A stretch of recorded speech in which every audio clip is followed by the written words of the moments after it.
Hi, my name is Angelic, and I'm an out boss.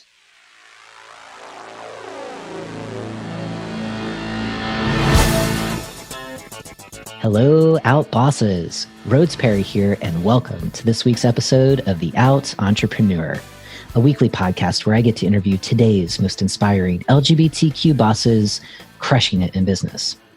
Before jumping into the show, another friendly reminder that we are doing weekly office hours during COVID-19. So every Friday at 2:30 p.m. Pacific time, we are coming together as a community of LGBTQ out bosses, all to share our successes during this challenging time, as well as our challenges.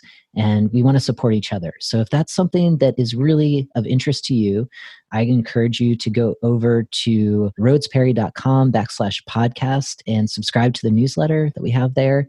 And we will give you all the details on how to get connected to those office hours. So without further ado, I am super, super excited to be introducing you all to Angelic Williams, friend of the show, who is back again. So Angelic, welcome. Thank you. Thank you for having me. Yeah, it's great to have you here. And I know that not everyone was able to listen to your awesome episode 131. So for those folks that are just meeting Angelic for the first time, Angelic is the founder and CEO of MyUmbrella, which is an online platform that serves as a creative outlet for members of the LGBTQ plus community. And unlike other platforms, MyUmbrella amplifies the stories of our rainbow family that builds powerful connections that transcend geographical barriers, disrupting the feelings of being alone. So prior to founding her company, Angelic was an architectural designer helping develop affordable and workforce housing projects in the Bay Area and New York City. So yeah, Angelic, it's only been 30 episodes since we last chatted.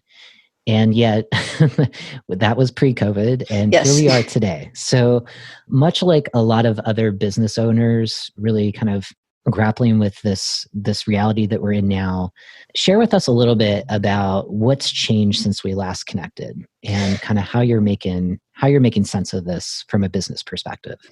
Yeah, I mean, everything has changed since we've last spoken and saw each other in person. Everything has changed so much. In terms of COVID itself, I remember I was taking my daily walk when I got the notice about the shelter in place coming in, and I thought, oh, well, in my mind, I've been working from home for 2 years, so I'm kind of used to that. And I kind of know how to turn off work from home. But for a lot of people, I knew this was going to be just kind of a really big shift, because it's hard when you're working from home and your computer's right there and there's no commute to and from the office. How do you handle that? And so, yeah, on a personal level, just navigating with my family, and my sister just had a baby. So, how do we offer support and all that has changed dramatically. But on a business perspective, just where MyUmbrella is now versus where it was, so much has shifted.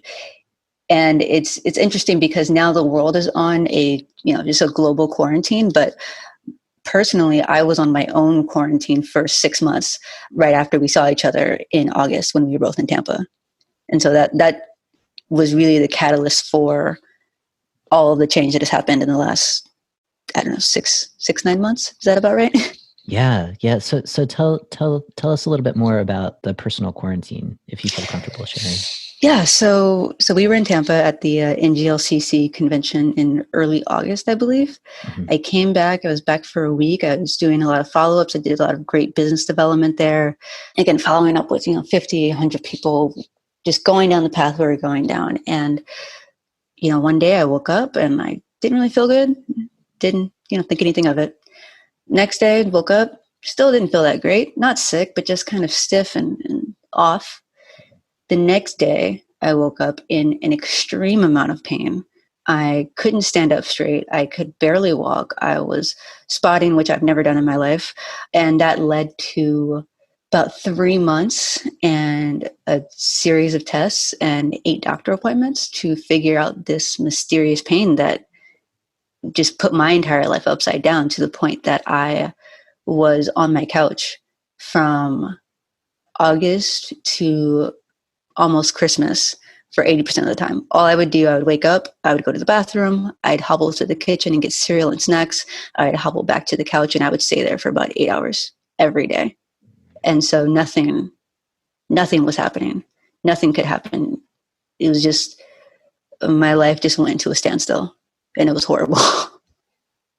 I mean, yeah. I mean, I'm so sorry to hear about your health status and how that's been a major personal change. And I think for anyone listening, that's just a scary place to be. And I want to acknowledge that, of what you just shared. That's I'm sure that was really, really scary for you from that personal perspective. And then also, the fact that you're running this large business, right? I mean, so much is on your shoulders to make sure that succeeds. So that just adds like an additional stressor when your body's trying to boost its immunity and to heal. And so how did your change in health status impact your business and the overall, like, just kind of your commitment to the business? And, if you remain committed to it, how has it shifted the direction that you're going in right now?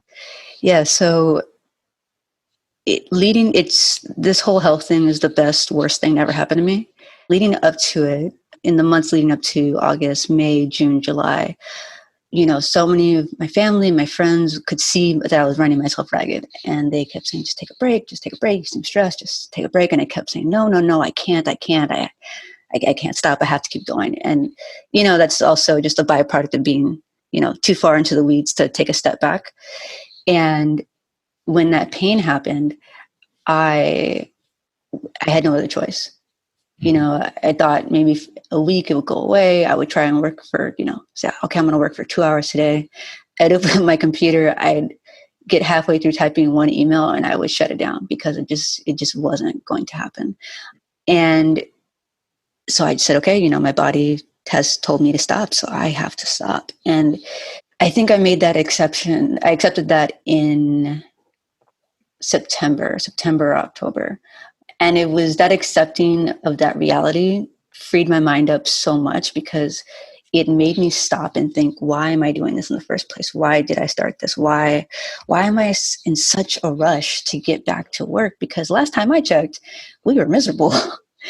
And what that really caused me to look at was, I started MyUmbrella because I felt that there was no real safe place to express yourself and find common connections on the internet that weren't, organized chaos a la Twitter and Reddit threads. And what happened since founding it and when we last saw each other was, I'm from San Francisco. I live in the Bay Area. Silicon Valley is everywhere you turn. And I got caught up in the VC tech scalable $1 billion business. And what happened was that the business model and the business focus shifted to a place that was getting a lot of traction, more VC backable, more fundable, all of those quote unquote great things. But I was miserable. And it was because I got away from people.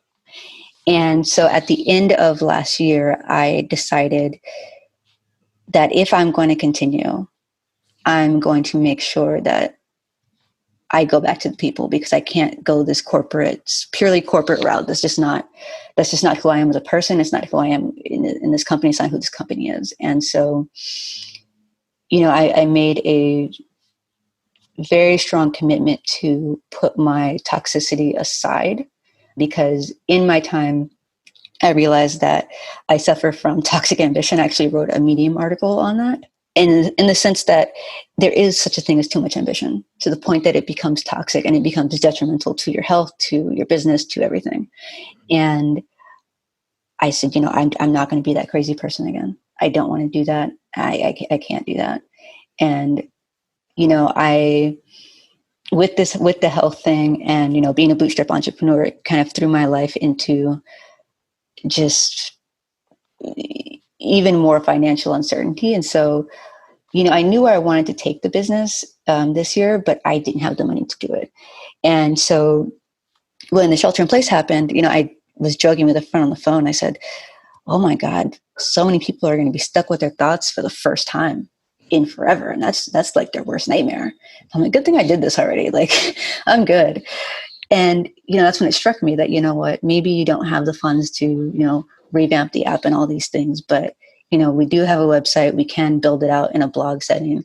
It's cheap. It's easy. We know how to do it. And we can do this right now because people are looking for that creative outlet. And so the health thing really brought what was important to the forefront. And by taking so many months and so many expensive tests, it also depleted my resources to the point that I said, okay, I need to be as scrappy as ever. And how can I get this done?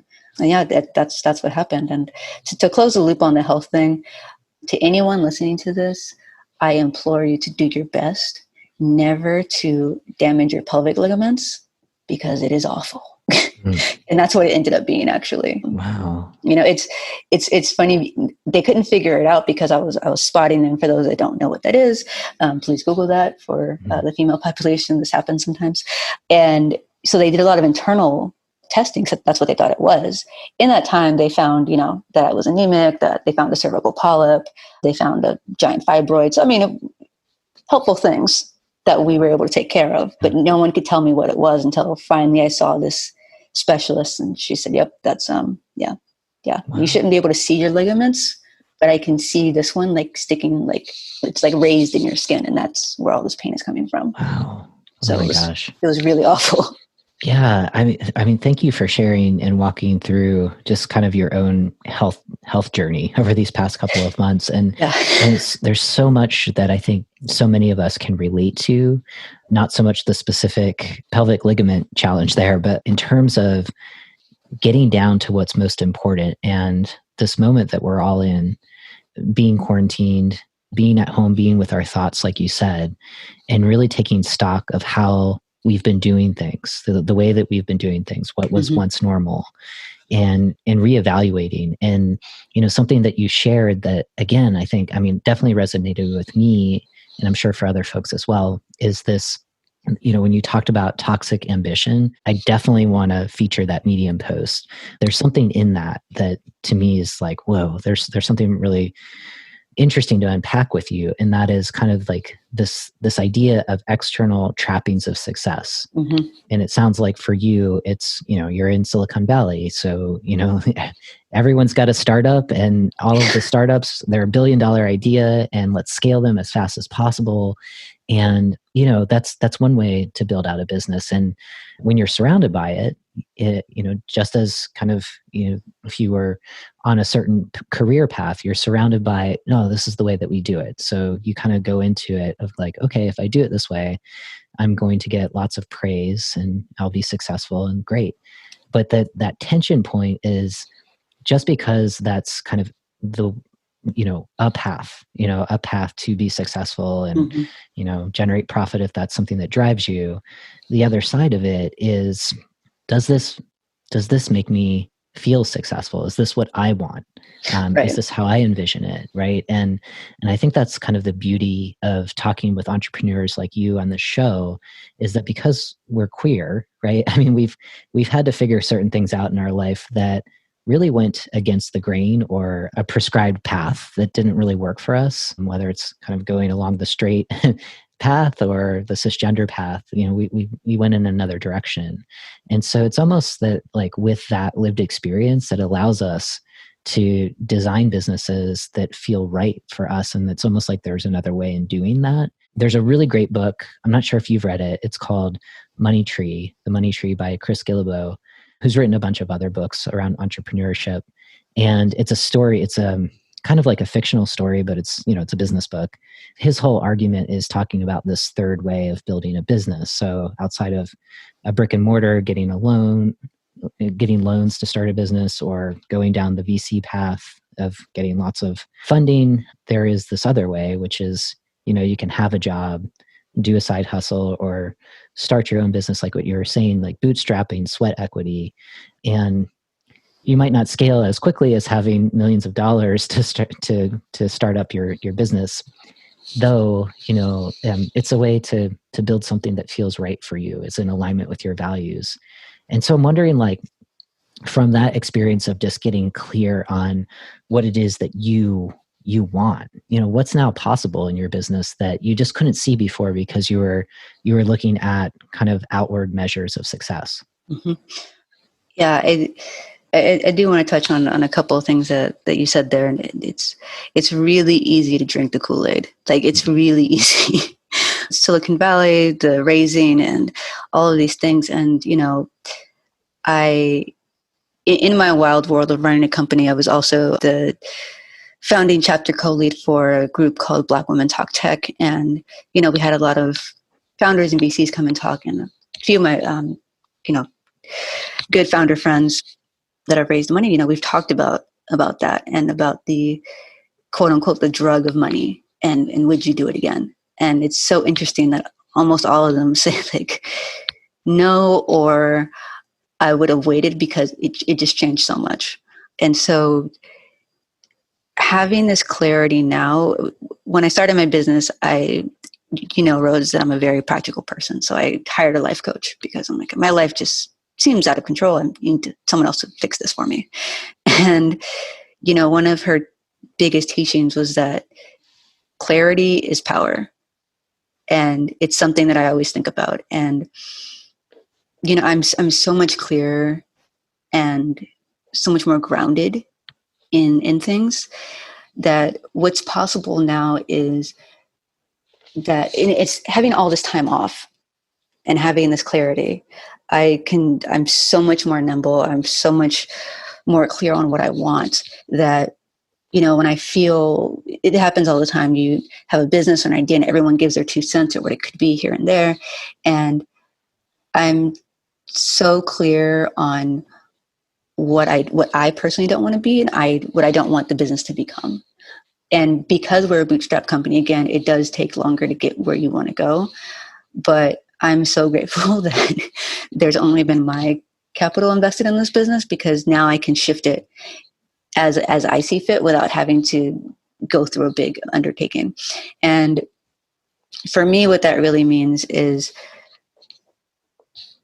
I've always wanted to have queer writers on the platform. I've always wanted to have that creative expression, but I personally didn't think that was the way that I should start out. I thought that, I followed the formula, building social media. This is how you do it. You have an app, you do these things. And in reality, people need that. People want an outlet. They need an outlet. And a lot of times you have to put it in front of them for them to know this is what they want, or this is something that could help them. We launched officially this past Tuesday, and the lead up to that and onboarding the writers and all those things, it was the most satisfied that I've ever been in maybe 18 months. And the reason why is because, we have an intake form. We ask very general questions, lots of multiple choice. But there's sections about, who your target audience is, or describing your writing style, or anything you want to share. And those are the long form answers in that form. And the answers that I have received are so moving and also heartbreaking. And just people are sharing so much of themselves to something they haven't seen live yet. They don't know me from Sam. They don't know anything. And they're just sharing themselves. And the stories that they've shared has been amazing. And one thing that I'm really proud of in the launch and in our founding sort of writing cohort is the diversity that we have. I want to say that 1/3 of our writers are transgender. Probably 10% of them are non-binary, from all different parts of the country, a few people in India and Malaysia and Canada. And it's just, it makes me really happy that I didn't close the doors. And it makes me remember why I wanted to do this in the first place. And it makes me realize that it's about them. Like, it's not about me. It's not about external validation. It's not about, the valuation of the company. It's, not contingent on a super scalable business model. It's about them and giving them a platform, and being able to remove myself and my own ego from this is the most powerful thing ever. I really appreciate what you shared throughout this last little bit. And I think that the piece that where you really got me going is on the, knowing that clarity is power. And it sounds like, the change in your health status caused you to kind of examine, what you were doing, how you were doing life in general, and how you were growing your business. And you realized that was out of alignment with who you are, right? And I'm excited to talk about the platform that you're designing now. I'm curious because I think that this can be really helpful to other folks who might feel like the sand is not settled, the water is not clear. We're in a really turbulent time. So what were some of the things that you did to gain clarity with who you are, with what you want?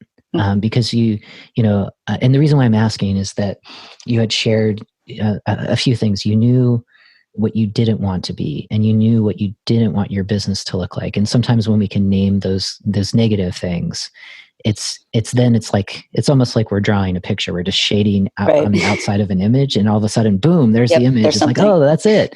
So how are you able to then name, to get clear of who you wanted to be and what you wanted in your business? I appreciate that question because, it is something that I think in a lot of instances, those turning points get glossed over. So I appreciate you asking me to expand on that. Yeah, it was the simple answer is a lot of forced soul searching. The longer answer is a combination of things. When something that I don't share very publicly is that I suffer from mental illness. And when I was in college, we had free counseling services and things like that. So I figured I should go. And, I remember my therapist at the time, very nice guy. And, I talked about this overwhelming emotions that I would get and I didn't know what to do. And I just wanted to run away or, all these things. And he said, well, what's the worst that can happen to you if you let yourself feel those emotions? And I was like, I don't know. Maybe I'm going to go crazy. Maybe I'm going to run my car into a wall. I don't know. And he's like, okay, well, if you put yourself in a safe environment and you allow yourself to think these things, maybe you need to go through these feelings and see what happens when those go away. And when he said that, I remember I thought it was the dumbest advice in the world. And I remember shortly after I did it, and it was awful. It was awful. But afterward, I was like, okay, these were horrible things. And now that I felt them, maybe I can think a little bit further. And I did a lot of that last year. I did a lot of, sulking, to put it frankly, sulking and just the misery of I threw my life upside down for the last 2 years. And why, and the why is the real question, because the who, the what, the when, the how is, that'll sort itself out. But the why is the most important thing. And, for myself, if we're talking about external factors, I had the American dream at the time, quote unquote. I had the house, I had the great job. I was engaged at the time, and it was great. But I was so even then I wasn't happy. But throwing that away to do an even riskier thing that everyone said, this seems like a good idea, but why are you doing this? Really called into question. Why are you throwing caution to the wind in the most extreme ways possible? What is it at the end of the day that is driving you to do this? Because if it's money, that's not necessarily the best reason. Because if you're driven by money, you can be convinced to do almost anything. Is it a need that you see? Is it a gap in the market? Why this specifically? And that was one of the main things that I had to ask of why am I doing this? What is the point? What is the entire purpose of this? And once I got that, I said, okay, so, knowing why you do something and trying and it not working, it's the cost of doing business. It could happen. It could not happen. The question of, did you do everything within your power to make it work? And I don't mean you didn't raise money, you didn't, speak on a panel, you didn't present at South by Southwest, but did you try every single avenue? and it still hasn't worked. Because if I could answer that question and say yes, then I would say, okay, I guess I can walk away knowing I did absolutely everything. Mm-hmm. And I asked myself that question. I said, no, I did the networking, I built the app, I did these different type of marketing campaigns and all these different things. But did I try the simple thing that I didn't want to do in the beginning, which was have it be web-based first? Have we tried that? Have we tried, just really drilling down into like focusing on one specific thing instead of course, in hindsight, this is very clear, but you don't have that when you're in the moment. Instead of focusing on all the millions of ideas running around in your head, can we lock in, focus on this, see if we can stand this up? Have we done that? And I say we because I've developed two distinct personas, and I think I may have mentioned this before, of Angie the person and Angie the CEO. Mm-hmm. And so, these are the two people in my head having these conversations. Have we tried everything? And my answer was no. So in that process, I found my why. I looked through all the different, things that I could have done. And I hadn't checked all the boxes. I couldn't confidently say, I've tried everything. And, if you're driven in something and you know exactly why you're doing it and you're very clear on that mission and you know that you've done everything in your power, there's nothing more to do. Mm-hmm. Like there's no need to beat yourself up over it. There's no need to have imposter syndrome, because the fact of the matter is that if you're at that point and you're saying, I've done everything I can, it's just not working, you're still so much further ahead than 98% of people that have an idea. And they leave it at an idea or at a bar conversation with their friends or a Twitter post. You're so much further because it takes so much guts, a little bit of craziness, and a lot of passion to put yourself out there. And, for me, the other thing was that once I got past the external validation, the fear went away. Like the fears that I have now are so different than the fears I had last year and the year before that. Once you say, once you put yourself out there the first time, it's rough. Like it's hard to some people are born with that type of bravado. I'm not. So it's very challenging for me to do that. But this time around, it was like, my fear was putting my personal story on the internet for everyone to see forever and ever and ever, as long as I'm paying for this domain. That's where my fear is coming from. It's not coming from what Silicon Valley thinks. Yeah. Yeah. I think what you just shared are like a few takeaways that I'm pulling out of it is, this piece of finding your clarity was going back to your why, understanding why you wanted to put yourself out there to begin with. And something that seems to, the piece that I'm getting that is lighting you up is being of service to LGBTQ plus communities, right? Like that this platform that you're building from the beginning was your instinct of making it web-based and making it almost like a clearinghouse of our stories, different stories, to try to, build community amongst ourselves and also show the rest of the world, like, look at how amazing we are and look at what we're doing in the world and all of these different dimensions of what it means to live a life. And by returning to that and getting clear on that why, it's allowing you to try everything now in a different way, because it's not about yourself so much as being of service to your communities. And this other piece that I think is really fascinating, and I think it's just a really important reminder for all of us, is that on the notion of ideas, right? We're entrepreneurs. I think in a given day for me, I probably come up with way, way, way, way too many ideas that might be good and promising, but it's all about the plan and the execution is everything. And I love what you said, where, in getting MyUmbrella started, you had the idea, you had an awesome plan, you were executing, and you're just kind of testing and changing. And the health scare that you had allowed you to kind of pause and reflect and maybe cut out those things that just, no, you don't want to do that. It's not an alignment. And also you're recognizing you were trying a lot of things all at the same time.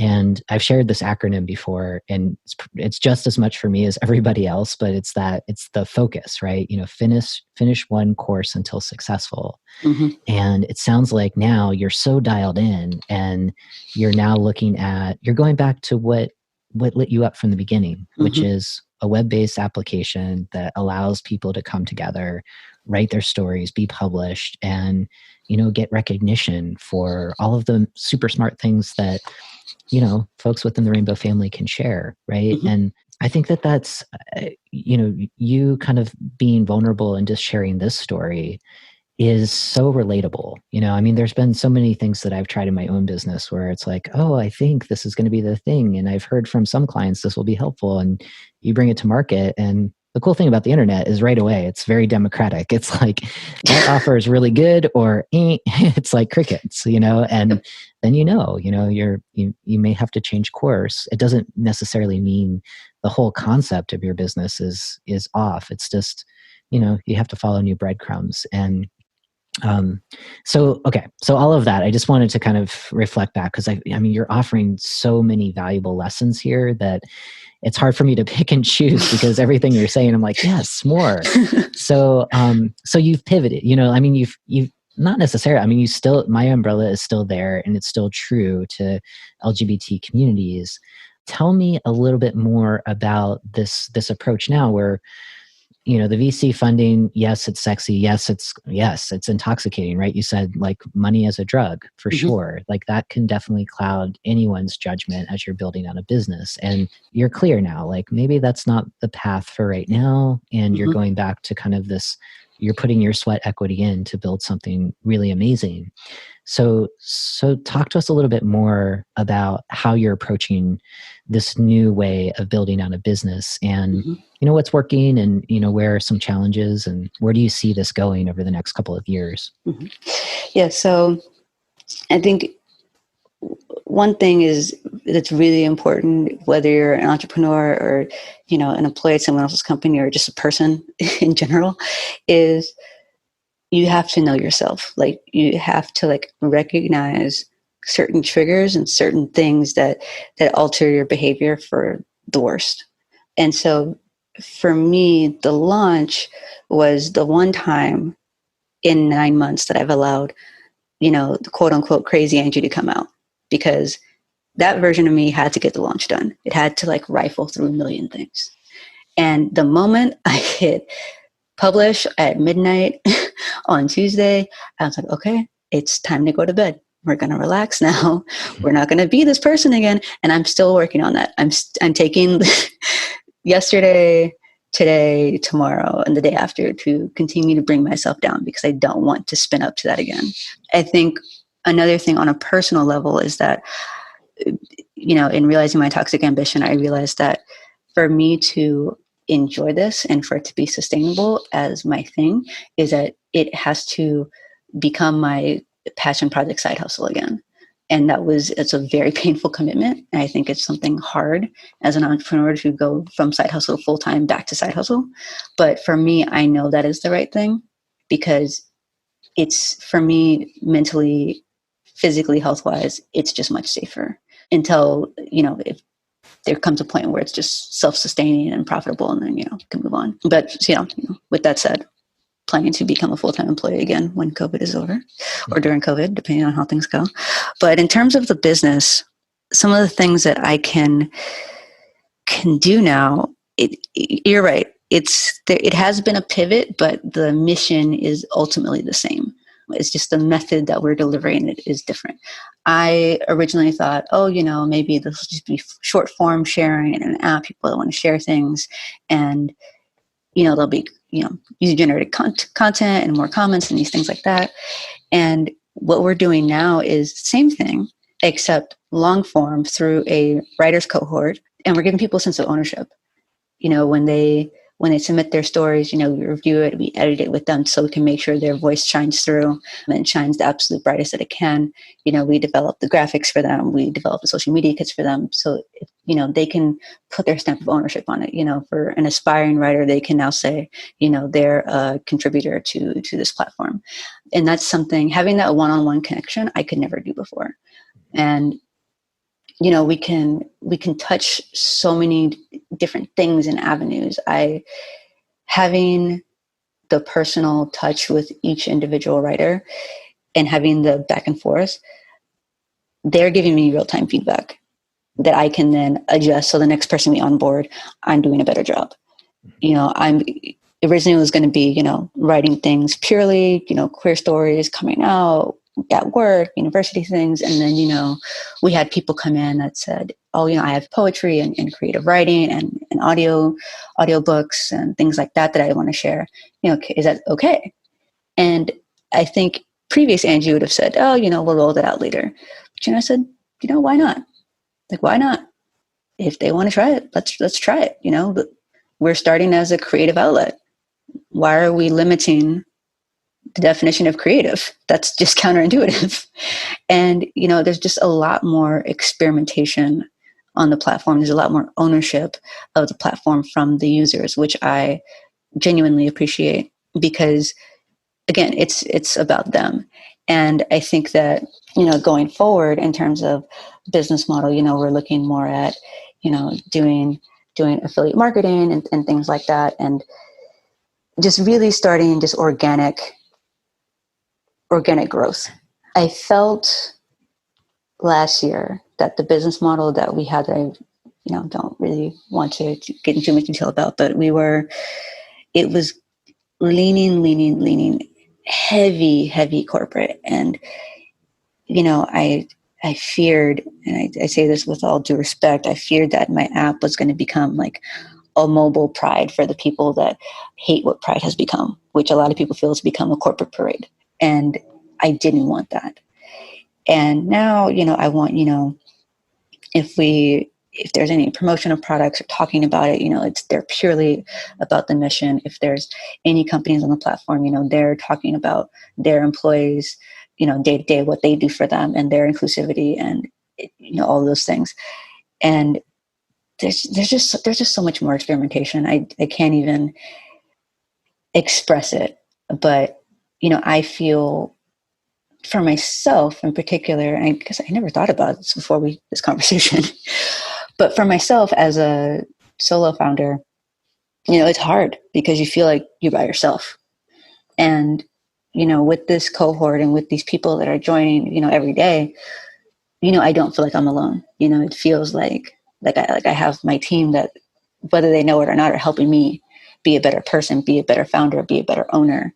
I'm a better steward to their stories. And I think that's what I was searching for this entire time, from the moment that this idea popped in my head in, the fall of 2016, to taking it seriously in the fall of 2017, to launching it in 2018, to my health problem last year. This is what I've been searching for the entire time, which is really highlighting these stories and highlighting the strength and the resiliency of a community. And I'm fortunate enough that I did not raise venture capital because I'm not sure how well I could sell this in a COVID world right now. But it's just so much more fulfilling. And I know I've said that about 37 times now, but when you're giving your all and you're giving all of your resources, your time, your energy, your focus, your money, whatever it is that you're giving, it needs to be fulfilling. Because if it's not, you either need to take inventory and figure it out and change direction, or drop it completely because something is wrong. And if there's something that's making you miserable, and I don't mean little details of the job, because there's always a part of work that we don't want to do. That's just part of life. Mm-hmm. But for example, the job that I left to work on MyUmbrella full time, I hated my life. From the moment that I put my feet on the floor out of the bed to the moment that I put my butt in the seat of my car to go home, I hated my life. Mm-hmm. Every last second. And that's like 10 hours of my day, start to finish. I hated 10 hours out of my day. Wow. And if you're feeling like that in your startup, you either need to pivot hard or drop it hard and feel no remorse about it. Because if you're going to be miserable, like, it's one thing to be miserable with someone else's vision. It's one thing to be miserable of your own making. That's just that. Yeah. I oh mean, my God. I think Crazy. that is so powerful what you're saying, where it's just, as an employee working for someone else, unfortunately, that experience that you're talking about is the experience of like 72% of people who feel like they have no purpose or meaning on the job. Those are our best waking hours, right? Mm-hmm. So exactly like what you're saying, you're building a business. Building a business is hard. It is hard work. And yet, when we return to why are you doing this? Why take the risk? Why take, having to rebuild your reputation and reintroduce yourself to all your professional networks? Why? And I think the most successful entrepreneurs are really quick in saying, here's why I'm doing it. And, over and over again, of what I'm hearing from you is like, you're so clear on that. You've got that clarity from the beginning. Initially, like, I want to build a platform to connect LGBTQ folks. And, throughout this conversation, I'm picking up on this piece of how important community is to you and how important the platform is to disrupt isolation, and this epidemic worldwide of loneliness, of even though we're hyper connected, there's still something missing in these kind of, even conversations like this where we're not in the same room together. It's really fascinating that you've kind of come full circle to return back to that piece of connecting people online. And then, the fact that you're co-creating it with community, right? The fact that you're open to, sure, we'll put your audiobooks up here. It's like you're going through, there's something really interesting of what you're building that I feel is different, and that it's like almost, okay, so I'm going to date myself, but it feels like the live journal of kind of oh my God, today. Live journal. Yeah, right? But like a queer live journal, right? That has so many more functions, right? Like you can drop an audio file, you can have a video, it's a different way of creating. And I think you keep following that thread. And very quickly, outside of, like affiliate marketing and kind of all of the things that you've named, I think that you'll find a really interesting business model because, it's centered around, why you're doing what you're doing and adding value to so many people that, feel really isolated. And I can say, for folks who tune into the show, there's people all over the world who listen to this because they started a business, they're LGBT, and depending where they started their business, they may feel like the only and lonely where they are. And yet, in the United States alone, there's 1.4 million of us that are doing this. So you're connecting, you're a connector. And I'm really excited to see how you're building this and where you're going to take it. And one of the other pieces I just want to lift up that you said is that, like you started off, working and starting out MyUmbrella as a side hustle. You're in it full time now. And yeah, you might be searching for another kind of full-time job, to make ends meet for right now. And that doesn't necessarily mean that that's a failure or that you've kind of, reduced your commitment in building this as something successful. You're being smart on cash flow, and that there's always, like, that's the thing. Like when people start business, there's that risk of, what if I fail? There's always going to be another full-time job out there, right? Always. And there's the illusion that job is stable, which is not. And we're seeing that now, right? Yep. And, you can still build out your dreams. It's just, the timeline might not be exactly what you want it to be. And stay clear on your vision, stay clear on your why. And I'm really grateful, Angie, that you're able to share this with us, this really raw story that I think where, we as entrepreneurs, like you said, we have to put ourselves out there all the time. And I think kind of putting out the challenges, the hard times, the times where we fall down and we have to get back up again, the fact that you're getting back up again and you're giving us real time what that looks like is so powerful, because you're being real and more people are able to connect with you that way. As opposed to everything was perfect and I'm super successful and yay, it's like there's a lot of missing pieces. Yeah.